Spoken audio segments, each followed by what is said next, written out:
Olá, pessoal, sejam muito bem-vindos aí a mais uma aula aqui no canal do Cabelo. Hoje, o vídeo de hoje, na verdade, é uma aula de ecologia, tá? A gente vai dar continuidade aí ao nosso conteúdo sobre interações ecológicas, que para quem já acompanha aqui no canal, vocês já sabem que eu tô postando aí há alguns dias algumas interações ecológicas, seguindo, é claro, as definições ali, como eu já disse, o que eu sigo aqui na minha aula é em relação ao livro do Beagle. Como vocês já estão vendo aqui já tô falando aqui no começo, o vídeo de hoje ele é uma aula. E como eu sempre posto aqui o conteúdo que é referente à disciplina de graduação, da disciplina de ecologia, então obviamente que eu não consigo passar esse conteúdo aqui num vídeo de 8, 10 minutos. Então obviamente que essa aula ela vai ser uma aula um pouco mais longa, porque esse aqui que eu trago é o conteúdo completo. Seria praticamente impossível dar um conteúdo aqui a nível de faculdade fazendo um vídeo aí com menos de 20 minutos. Isso seria praticamente inviável. Então a dica que eu dou aí para vocês, né, a galera fala assim, pô, Cabelo, alguns vídeos seus são muito longos e tal. Realmente, quando é aula, eu não consigo mesmo fazer um vídeo mais curto. Então a dica que eu dou para vocês, apertem aí na engrenagem. Se vocês olharem aí no YouTube, tem uma engrenagemzinha aí embaixo. Se vocês clicarem aí, vai ter a opção ali velocidade da reprodução. Coloque ali 1,25, né? O vídeo ele fica um pouquinho mais rápido, né? Então vai dar para entender um pouco melhor, não vai ficar uma velocidade absurda a ponto de você não entender nada o que eu tô falando, mas também não vai ficar tão lento aí, como vai durar menos do que o tempo que duraria se vocês estivessem reproduzindo esse vídeo aí na velocidade normal, tá? Então usem essa dica aí quando for aula muito longa. Eu mesmo faço isso para muitos vídeos que eu assisto aqui no YouTube. Eu aumento a velocidade do vídeo, né, para que ele passe mais rápido. Afinal de contas, como eu sempre falo, o tempo é dinheiro. Então para assistir uma aula dessa aí, talvez ajude vocês. Depois comentem aí se isso ajuda ou não, se vocês aumentam a velocidade ou não, tá? Uma dica aí para vocês. Eu não vou ganhar nem mais nem menos por isso, né? Afinal de contas, todo esse conteúdo que eu produzo aqui para vocês, ele é gratuito, é o conteúdo de nível de faculdade que tá chegando aí para vocês de forma totalmente gratuita. O único pagamento que eu peço em troca de vocês, por vocês estarem assistindo essa aula sem me usar, é já deixar o like aí no vídeo, já se inscrever aí no meu canal. Vocês já vão estar ajudando bastante e isso é o que importa. Para quem já me acompanha aqui no canal, não precisa nem esperar esse vídeo chegar até o final, né? Já sabe que o conteúdo aqui é de qualidade, então não precisa esperar nada. Já aperta o dedo no like aí, assiste o vídeo inteiro, que essa aula de hoje ela tá muito completa, eu tenho certeza que vocês vão gostar. Outro recado importante aqui antes da gente começar a aula de hoje é que ainda estão abertas as inscrições para o meu curso de Biologia Marinha lá em Ubatuba e Paraty. Então, se vocês querem passar aí 4 dias comigo aprendendo muito sobre Biologia Marinha, já me seguem aí no Instagram, o link está aqui embaixo, ó, aqui embaixo no cantinho da tela aí do slide. Vocês vão encontrar o link para o meu Instagram. Lá no Instagram vocês entram em contato comigo e falam assim, Cabelo, quero fazer o seu curso de Biologia Marinha lá em Ubatuba e Paraty. Eu vou explicar tudinho para vocês aí com o que tem no curso, o que não tem, os valores, etc e tal, tá? Curso muito bacana, o pessoal tem falado muito bem, tá? Vamos ao conteúdo aqui, que é o que importa. Hoje falaremos sobre decompositores e detritivos. Algumas pessoas podem pensar assim que isso não é uma interação ecológica, mas sim, é. Lá no livro do Beagle, que é o que eu uso aqui, ele traz ali como a detritivoria como uma das relações ecológicas onde a gente classifica elas como uma relação mais-menos. O que é uma relação mais-menos? É uma relação onde um dos indivíduos da interação ali, ele é beneficiado, no caso, o organismo que se alimenta dos detritos ou que decompõe ali uma carcaça morta, né? Ele vai estar se beneficiando por esse alimento e o outro indivíduo, para ele, tanto faz como tanto fez, ou porque ele já vai estar morto, né? Sendo que não foi o detritívoro que matou, mas ele já vai estar morto, ou simplesmente um organismo que está ali ou defecando ou descamando a sua pele, ele está fornecendo recursos sem que ele seja afetado. Então, um dos lados dessa interação se beneficia e o outro lado dessa interação ela não é afetada, tá? Então vamos classificar e vamos falar um pouquinho sobre esses organismos que são detritívoros e decompositores. Geralmente, eles se alimentam de partes mortas de outros organismos. Eles podem se alimentar ou do organismo inteiro que já morreu, sendo que não foi ele quem matou, ou ele pode se alimentar de partes que são desprendidas desses organismos, né? Por exemplo, nesse momento que eu estou aqui falando com vocês, a nossa pele ela está descamando, né? As células da nossa pele elas vão descamando, elas vão se desprendendo e existe ali no ambiente como um todo uma série de ácaros que se alimentam dessa pele morta. Por isso que às vezes quando o quarto está muito empoeirado, o que tem nele? Tem pele morta, tem o exoesqueleto dos ácaros que estão se alimentando daquela pele morta e às vezes você tem alergia. E a pessoa fala, eu tenho rinite, eu tenho alergia à poeira. Na verdade, você tem alergia ali ao exoesqueleto dos ácaros que estão se alimentando da sua pele morta. Se você pegar agora o seu travesseiro, você vai encontrar muitos ácaros ali nele que estão se alimentando das suas células mortas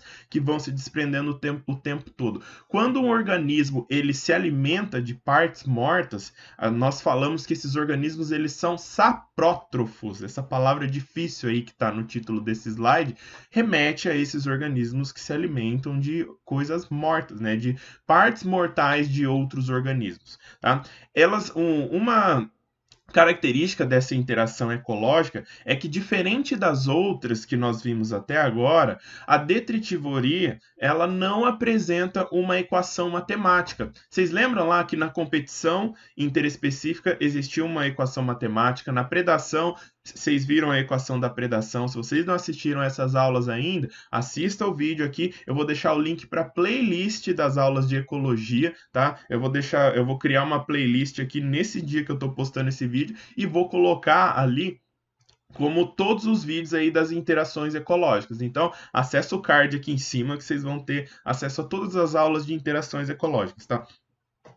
E nessas aulas, em algumas dessas interações, é possível a gente expressar isso de uma forma modelada, né? Existe um modelo matemático que representa a competição, que representa a predação, mas na detritivoria essa equação ela não existe. Por quê? Porque o detritívoro ele não controla a taxa com que o seu alimento ele está disponível. Tá? Não existe algo que controla ali. Eles dependem da taxa que alguma outra força libera o recurso do qual eles se alimentam. Né? Um organismo, por exemplo, um urubu, ele vai se alimentar de acordo com a quantidade de animais que morrem ali no território onde ele está forrageando. Né? Ele não controla quando esses animais vão morrer. A hora que morre, ele vai lá e pega. Então, geralmente, eles são oportunistas aí. Né? Aparece ali o alimento, eles vão atrás do alimento. Mesma coisa, os ácaros que se alimentam das suas células mortas. Eles não controlam a descamação das suas células. Eles vão depender do tanto que suas células estão se desprendendo aí da sua pele. Então, eles são dependentes da taxa, né, com que alguma coisa faz com que esse recurso alimentar ele seja liberado, tá? Então, o alimento ele é controlado pelo doador. Por isso, seria impossível a gente fazer um modelo matemático ali para essa interação do tipo detritivoria. Nesse caso, né, dentre esses organismos todos saprótrofos, nós distinguimos ali entre dois tipos. Existem praticamente dois tipos ali que a gente pode identificar: os decompositores e os detritívoros verdadeiros. Já já a gente vai ver detalhadamente um pouquinho de cada um desses tipos, tá? Aqui nessa imagem está representando, né, um animal, um mamífero que morreu, provavelmente um rato, né, onde tem uma série de organismos aí invertebrados se alimentando dessa carcaça. Né, a gente consegue visualizar ali a primeira instância um besouro, né, um besouro muito comum ali de ser encontrado em carcaça.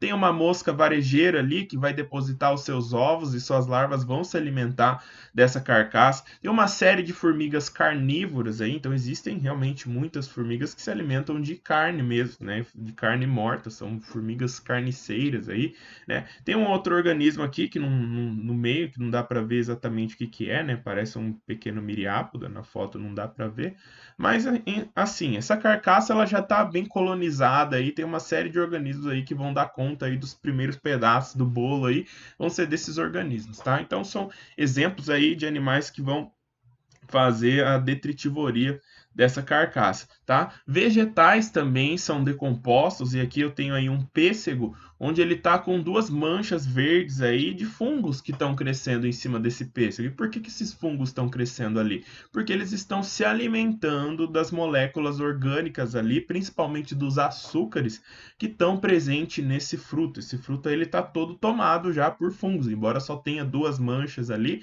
né? As hifas, né, desse fungo já se espalharam provavelmente pelo fruto todo, tá? Esse fruto aí já apodreceu, você não pode comer, senão vai ter probleminha aí, vai ter que ir no banheiro, porque comer um negócio desse pode dar uma intoxicação alimentar. Vamos falar então um pouco sobre algumas características da decomposição e detritivoria.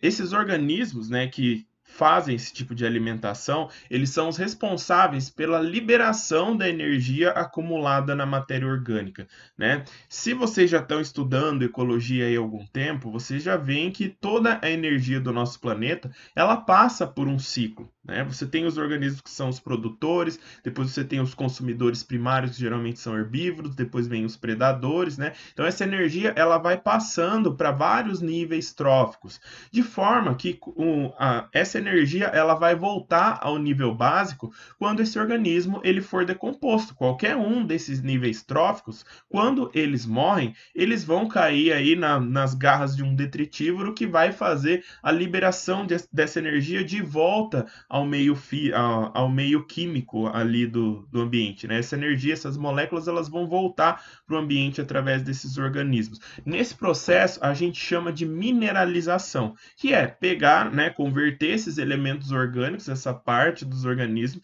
na forma inorgânica. Então, transformar aquela molécula orgânica em moléculas inorgânicas que vão ser aproveitadas ali novamente pelos produtores, no caso uma planta ou uma alga, e depois essa alga vai ser comida por um predador e assim por diante a gente completa o nosso ciclo energético. Então, são organismos extremamente importantes no nosso planeta. São organismos que sem eles, né, muita coisa ia ficar acumulada, a energia ia ficar parada, né? Em algum momento os produtores não iam ter as moléculas inorgânicas para produzir o seu próprio alimento e dar continuidade no ciclo da vida.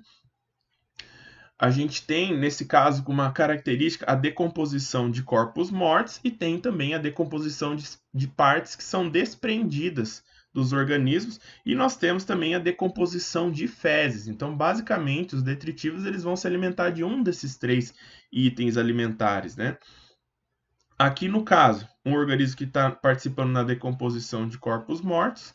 Aqui as partes desprendidas de um organismo. Eu citei o exemplo antes da nossa pele, que vai descamando e disponibilizando células para esses detritivos, mas uma árvore, conforme ela vai soltando folhas, ela está o tempo todo desprendendo partes ali e disponibilizando essas partes para os organismos. Essa folha aí já está em estado de decomposição, ela está amarelada ali, algumas partes pretas de oxidação, uma série de micro-organismos já estão participando aí da decomposição dessa folha. E também a decomposição de fezes, que já já a gente vai falar um pouquinho mais sobre elas. Vamos explicar um pouquinho agora sobre decompositores, depois eu vou falar um pouco sobre detritivos, tá? Os decompositores, geralmente, eles são compostos aí por bactérias ou fungos, tá? Pode ter alguns protozoários? Pode ter arqueobactérias, às vezes pode, não é tão comum, mas às vezes pode. Mas basicamente por bactérias e fungos. São organismos que geralmente são organismos de menor tamanho. Por quê? Os decompositores, eles vão cuidar ali da parte a nível molecular, na decomposição a nível molecular. Então eles vão dar conta de decompor ali um carboidrato, uma proteína, alguma coisa que vai estar disponível ali na forma molecular, que é de tamanho muito pequeno. Então, obviamente, que esses organismos geralmente eles são organismos muito pequenos ou que atuam aí, a sua digestão atua na forma molecular. Então, no caso, principalmente bactérias, né? Bactérias podem ser bactérias geralmente fermentadoras e fungos também que fazem fermentação ali, que vão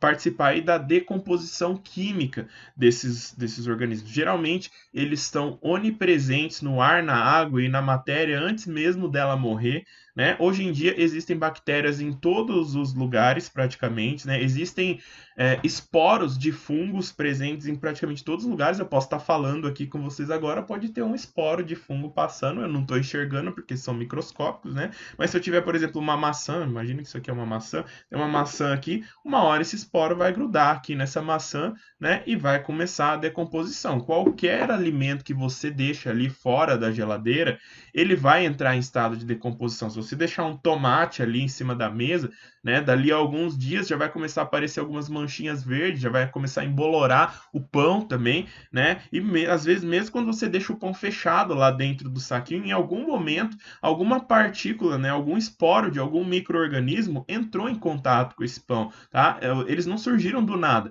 mas eles são praticamente onipresentes, porque são tão pequenos e são tão numerosos que é muito difícil a gente conseguir evitar que o nosso alimento e essas coisas entrem em contato com esses decompositores aí. O que a gente pode fazer é tentar retardar o processo. Como? Colocando na geladeira, né, ou utilizando algum conservante alimentar, a gente consegue retardar esse processo. Mas impedir totalmente é muito difícil, tá? E justamente por eles serem onipresentes, normalmente eles são os primeiros a ter acesso ao recurso alimentar, tá? Geralmente eles são os primeiros que chegam ali, ou como um fruto cai do pé, ou quando um animal morre, tá? Geralmente esses organismos são os primeiros a dar início aí ao processo de decomposição. A gente separa ele em dois níveis, tá? Aqui essa foto está mostrando aqui alguns esporos de diferentes tipos de fungos, só para vocês verem o formato deles, né? Alguns têm um formato aí com umas pontas para facilitar serem carregados pelo vento. E aqui, esse gráfico, eu vou explicar para vocês por quê. A gente tem basicamente dois tipos de colonizadores quando a gente está tratando dos decompositores. Existem aqueles colonizadores que são chamados de colonizadores iniciais e os colonizadores tardios. Os colonizadores iniciais, como o próprio nome já diz, são aqueles que chegam primeiro no alimento. Então, geralmente são esses que vão decompor as partes mole do alimento, são aquelas que são mais fáceis de serem decompostas, né? Eu vou colocar a caneta aqui, que vocês sabem que eu gosto de riscar no meu slide. Pronto. Ó. Então, se você olhar esse gráfico, aqui está representando uma planta morta, tá? E essa planta morta, ela tem algumas moléculas que compõem essa planta, né? Polifenóis, carboidratos, holosselulose e ligninas, que provavelmente é a parte que está aí na madeira, né? Então, as partes mole dessa planta, né, e as partes voláteis são aquelas que evaporam ali facilmente, são as primeiras que vão diminuir quando essa planta morre. Então, ó, os polifenóis aqui, ó, logo de cara, quando ela morre, ela já está diminuindo, ó. São as primeiras que vão diminuindo, vão chegando aí a níveis muito baixos. Então são muito fáceis de serem decompostos e alguns até se volatilizam e são dispersos aí pelo ar. Então aqui o gráfico está na escala de meses. E depois eu tenho aqui os carboidratos solúveis, que são o quê? Os açúcares, né? A frutose, a glicose que está presente ali no fruto ou em alguma parte da planta,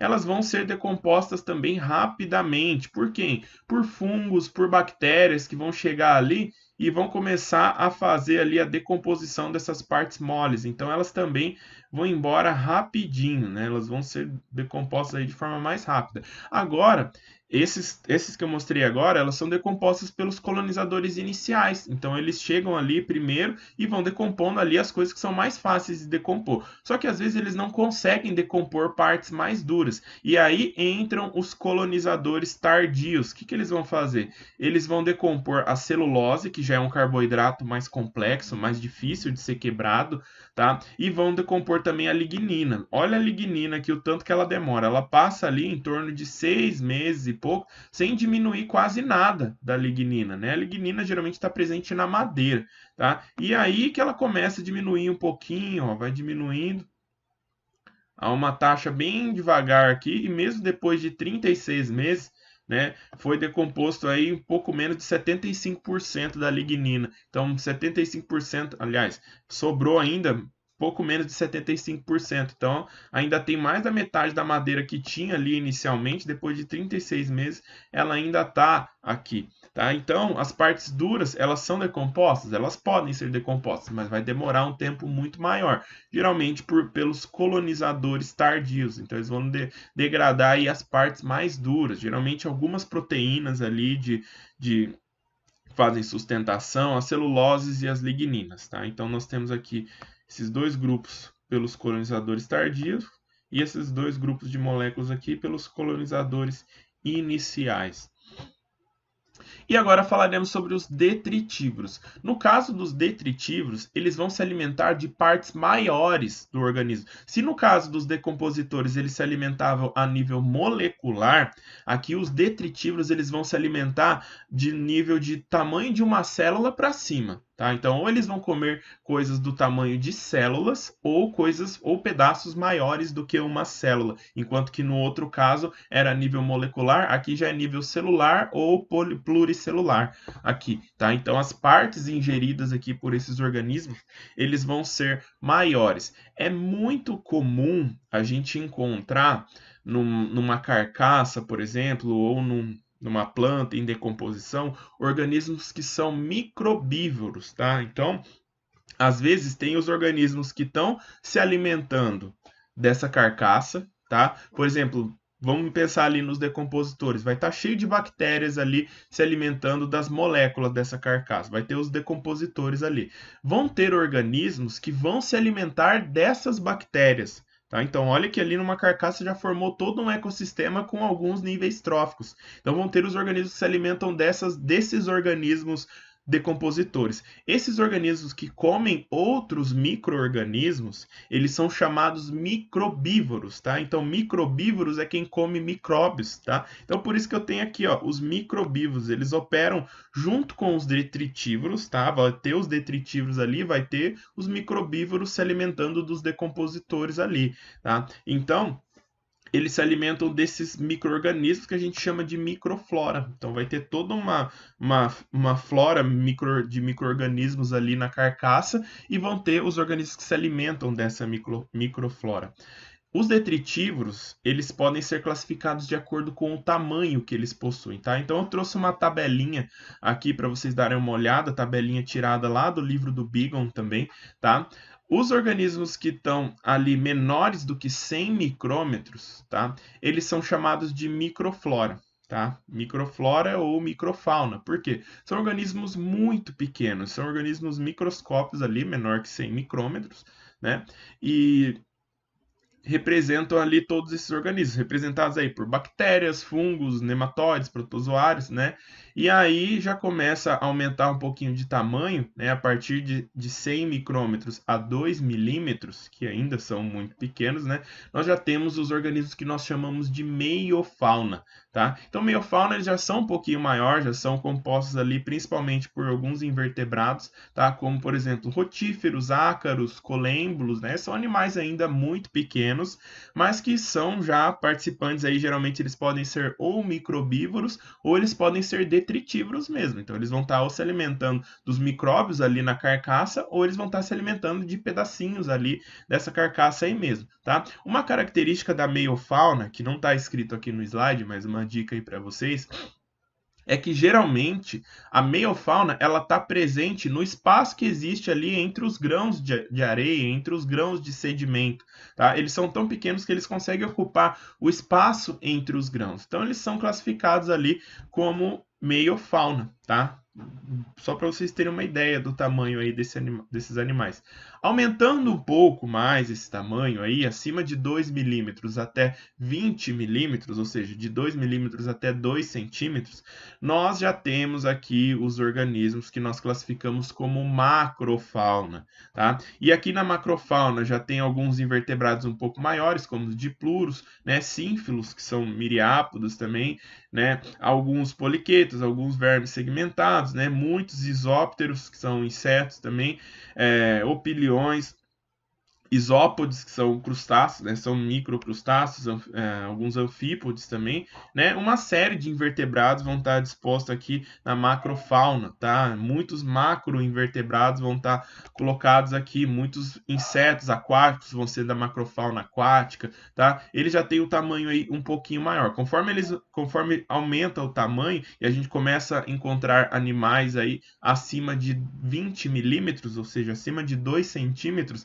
já é classificado como megafauna, tá? Então, o camarão, caranguejo, qualquer animal rastejante aí no fundo aquático ou nos fundos terrestres, né? Centopeia, minhoca, né? Tudo isso aí já classificamos aí como megafauna, acima de 2 centímetros, já classifica aí como megafauna. Mas dá para classificar esses organismos também de acordo com a forma como eles ingerem e a forma como eles processam esses alimentos. Esse outro quadro aqui, também retirado lá do livro do Beagle, ele traz essa classificação. Então, tem aqui organismos fragmentadores, que eles se alimentam quebrando partículas da matéria em decomposição, tá? Pode ser matéria vegetal ou pode ser matéria animal. Então, eles vão fragmentando aquela carcaça, tá? Existem os que nós chamamos de coletores apanhadores, né? São aqueles que eles não fragmentam, eles pegam aquelas partículas que já estão soltas. Então, ele pega, achou uma partícula orgânica ali, pega ela e põe na boca e engole, tá? Eles não vão fragmentando, eles vão pegando pedacinhos pequenininhos inteiros e vão ingerindo, né? Os pastadores raspadores, que são aqueles que vão se alimentar ali pastando a carcaça e raspando aquela carcaça. A gente pode colocar aqui alguns moluscos que vão usar a sua rádula para raspar. A gente tem aqui os tricópteros, que são muito comuns aí em riachos, onde tem água corrente. Geralmente a gente encontra ali em cima de uma rocha, raspando a matéria orgânica, né? Raspando aquele biofilme que fica em cima daquelas rochas. Nós temos larvas de efemeróptero, então uma série de organismos raspadores. Tem a comunidade carnívora, que vai estar ali se alimentando dos organismos detritívoros, tá? Então a gente encontra essa comunidade de carnívoros e os coletores filtradores, né? E a gente pode colocar aqui como exemplo algumas esponjas do mar, a larva do borrachudo, que são aqueles organismos que vão utilizar ali o ambiente aquático para filtrar matéria orgânica e decomposição e assim se alimentar desse material, tá? Aqui nesse quadro nós só temos exemplos aí em sua grande maioria com insetos, né? Sendo que aqui eu tenho um anelídeo e aqui eu tenho um crustáceo, né? Tá escrito lá camarão de água doce, mas isso aqui não é camarão não, viu, gente? Isso é um anfípoda, tá?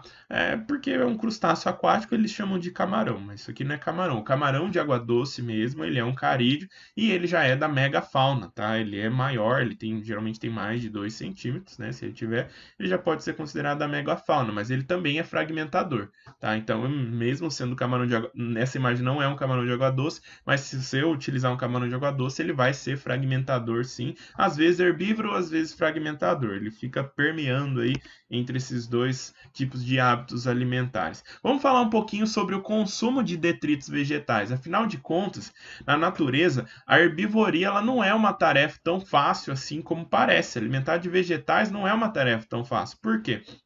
A grande maioria dos animais não tem em seu sistema digestório a produção de uma molécula específica para decompor celulose, tá? E para decompor lignina também. São moléculas extremamente difíceis de serem quebradas, né? Extremamente difíceis de serem digeridas. O que acontece, né? Já que a maioria dos animais não possuem suas próprias celulases ou lignases, o que eles fazem? Eles ingerem ali, eles realizam mutualismo com micro-organismos que produzem celulases, né? Como é o caso desse cupim da imagem aí que eu coloquei para vocês. Esse cupim é o famoso cupim de Darwin, né? Não sei se vocês já ouviram falar do cupim de Darwin. Não é porque não é porque o Darwin descobriu, não. É porque ele mora lá. Esse cupim ele é encontrado não sei se é uma ilha ou uma cidade chamada Darwin, né? Que sim foi em homenagem a Charles Darwin. Mas é um cupim que ele faz? Ele tem ali uma série de bactérias e protozoários no seu sistema digestório que vão decompor a madeira que esse cupim se alimenta.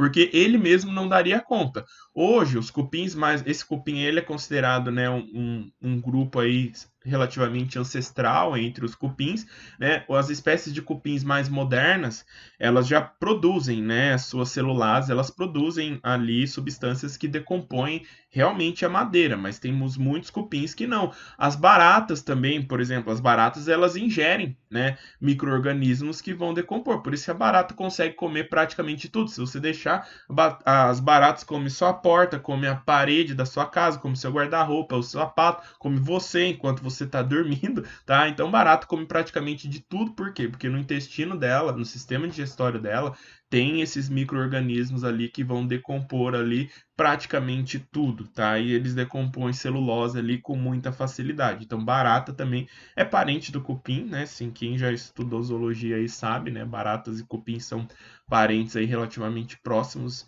Então, elas são capazes de se alimentar disso, tá? Então, nesse caso, esses organismos eles podem ingerir matéria vegetal. Comer vegetal não é fácil, né? Vocês já comeram milho aí na casa de vocês? Quem já comeu milho aí e não mastigou direito, depois, na hora que foi lá no banheiro, né, fez cocô choquito lá no banheiro, porque vai ver um monte de pedacinho de milho lá. Por quê? Porque o nosso sistema digestório não é muito bom em digerir vegetal. A gente tem que mastigar muito bem para conseguir extrair algum alimento de vegetais ricos em celulose. E aí eu pergunto, né? Por que, que a maioria dos animais não tem celulases? Por que, que a evolução, né? A seleção natural fez tanta coisas, coisas incríveis com os animais, e por que, que ela não favoreceu a produção de celulase? Vocês já pararam para pensar nisso, gente? Por que, que a evolução fez tanta coisa e pouquíssimos organismos têm celulases? A vaca, o cavalo não tem celulase, gente. Eles têm ali também simbiose com micro-organismos ali no seu estômago que vão digerir a grama que a vaca come. E mesmo assim não digere muito bem, né? A hora que a vaca faz o cocô lá, ainda sai muito pedacinho de grama ali no cocô da vaca, tá?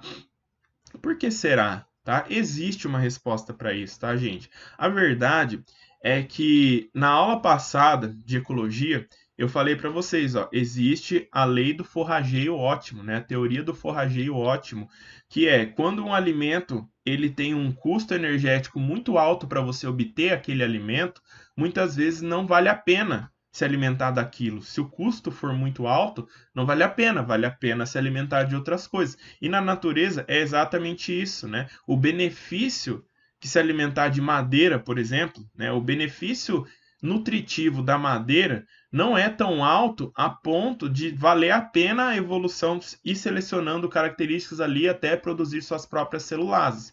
Vale mais a pena e é muito mais fácil ocorrer a simbiose, tá? O caminho evolutivo para se alimentar de madeira é fazer simbiose com alguns organismos, é muito mais fácil, né? A seleção natural, geralmente, ela pega ali o caminho mais viável, o caminho com o menor custo energético possível. É por isso que nós temos muito poucos animais que se alimentam ali de madeira e que produzem suas próprias enzimas digestivas de madeira, tá? Isso é muito raro na natureza porque é um alimento que não vale a pena tanto assim, tá?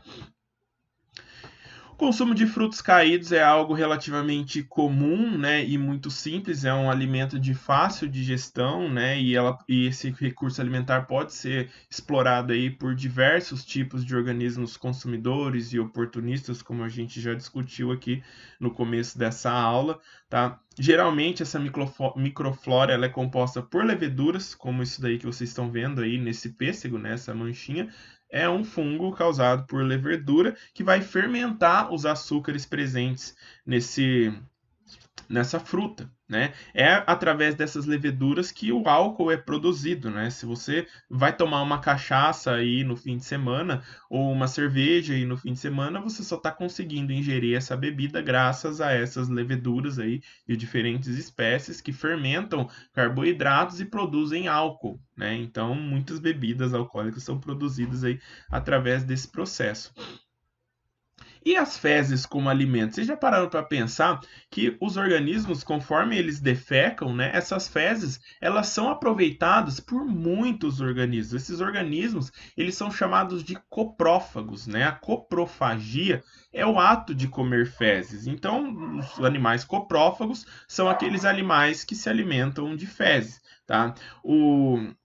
O benefício ambiental da coprofagia é o aumento da incorporação de nutrientes ao solo, porque as fezes, muitas vezes ali, elas estão muito ricas em nutrientes, né? Pode ter ali muitos nutrientes inorgânicos e muitas moléculas orgânicas que ainda não foram digeridas, mas que podem ser decompostas ali e se tornarem disponíveis ali na forma inorgânica como micronutrientes ou macronutrientes para uma série de organismos produtores ali, né? Mas existe um porém na coprofagia, né? Ela só é valiosa quando a qualidade do detrito ela quando a qualidade do detrito ela é realmente ali algo que o organismo ele consegue aproveitar, né? A qualidade do detrito ali, se não tiver um tanto mínimo ali de nutrientes, não vai ser aproveitado, né? Alguns organismos eles realizam, né, a autocoprofagia. O que é a autocoprofagia?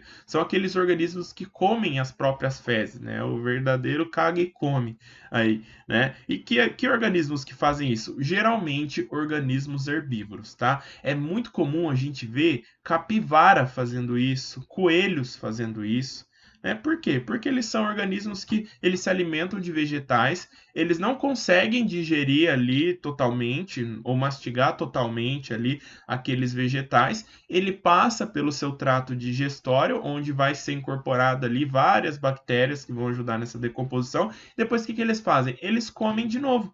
Por quê? Porque a hora que eles comem de novo, já vai estar um pouquinho mais fácil de digerir. Então, eles vão reaproveitar esse alimento, tá? Então, geralmente, as fezes melhores ali para comer são fezes de herbívoros, tá? Porque os carnívoros, geralmente, eles digerem todo o seu alimento. Tanto que o que sobra ali nas fezes de um carnívoro é algo que dificilmente dá para ser aproveitado. Tá? Se você pegar, por exemplo, as fezes de um gavião ou as fezes do seu gato, por exemplo, né, ela já está totalmente, tudo ali já está praticamente quase que totalmente decomposto. Então não vai ter muita coisa ali para os organismos se alimentarem, tá? É muito mais raro você achar detritívoros ali, comedores de fezes, em fezes de carnívoros. Geralmente eles são mais presentes em fezes de herbívoro. Como, por exemplo, esse exemplo aí do besouro, né? Esse é o famoso besouro rola-bosta, é o nome popular aí desse besouro, né? O que acontece? Geralmente o macho, quando ele acha um pedaço de fezes aí bonito, nutritivo e tudo mais, geralmente fezes de organismos herbívoros,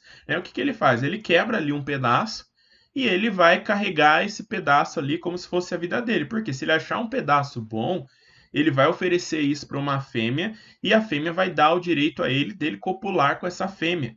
E aí, o que essa fêmea vai fazer com esse pedaço de bosta, né? O que ela vai pegar isso daí e vai fazer o quê?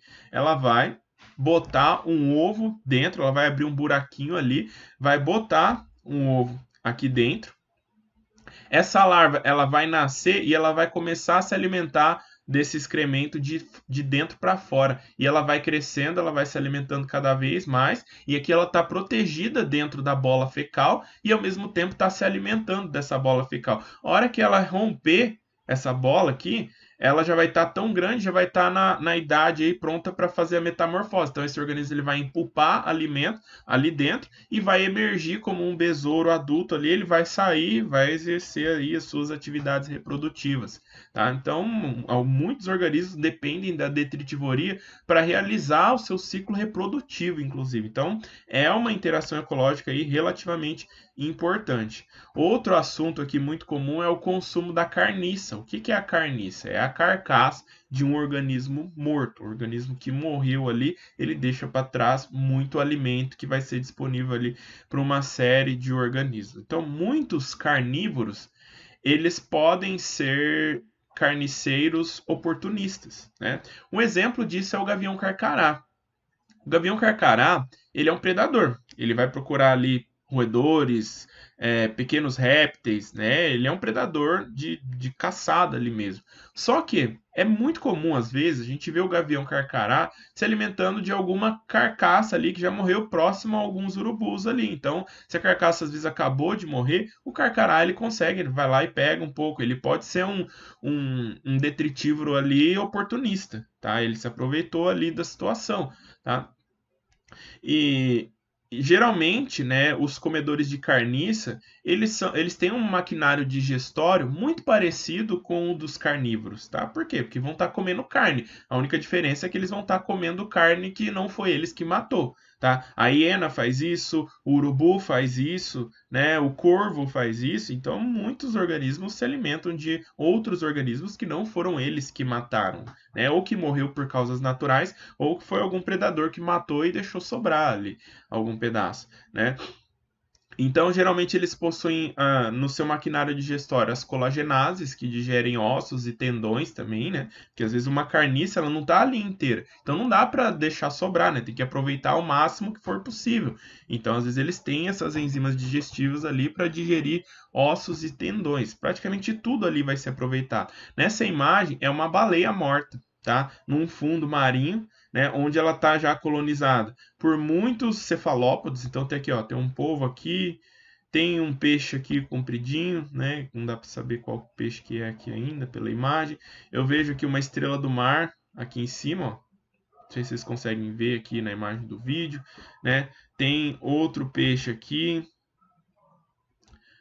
vários outros cefalópodes, ó. Tem um, dois, três, 4, ó, tem 5, tem um monte de cefalópode aqui e um monte de outros organismos que provavelmente a gente não está nem enxergando aqui, né? Tem um monte de crustáceos, caranguejo, camarão, isópodes aí que vão se alimentar dessa carcaça aí rapidamente, vão digerir quase que tudo que tiver aí nessa carcaça de resto orgânico que sobrar, vão ser aí os comedores de carniça. Então, gente, esse vídeo vai ficando por aí, já deve estar dando aí quase uma hora de vídeo, né? Eu espero que vocês sigam a minha dica aí do começo. Esse vídeo ele foi produzido aí em parceria com o projeto Éfira, que é a empresa através da qual eu realizo atividade de educação ambiental e os meus cursos de biologia marinha, né? Então, parceria aí, canal do Cabelo, projeto Éfira, os vídeos aí estão sempre saindo nessa pegada. Sigam o meu Instagram lá, me sigam no Instagram e sigam também o Instagram do projeto Éfira, gente. Para quem gosta aí um pouco mais do ambiente